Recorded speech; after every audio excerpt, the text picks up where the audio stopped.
Gandang gabi po. May increase po ba sa Akapera po? 7K. No? So, actually matagal na po talaga tayo nakakabasa ng mga sabi-sabi, no? At maging mga tanong tungkol po sa pagtaas ng Personal Economic Relief Allowance or ito pong pera. Ito po yung kasalukuyan na 2,000 pesos dagdag sa basic pay na atin pong tinatanggap monthly.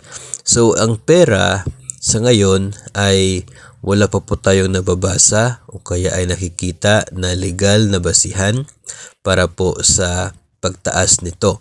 Marami pong bills na atin po nakikita sa Senado man o kaya ay sa House of Representatives. Lahat po, no, marami sa mga nun ay intended para taasan ito pong pera na ito. Meron pong gustong gawing 3,000, 4,000, 5,000, and even 10,000 na pera monthly.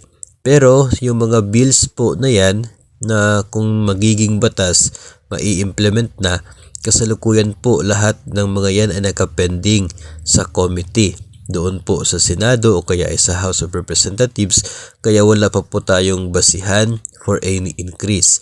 Maliban na lamang siguro kung bigla pong maglabas ng order ang Pangulo, no, for an increase sa pera, baka yun po ang maging susi para sa increase. Pero sa ngayon ay wala pa pong legal na basis for that, kaya wag muna nating asahan na matatanggap yung mas mataas po na pera pagdating ng 2025 dahil wala pa po tayo nakikita na legal basis for pera increase.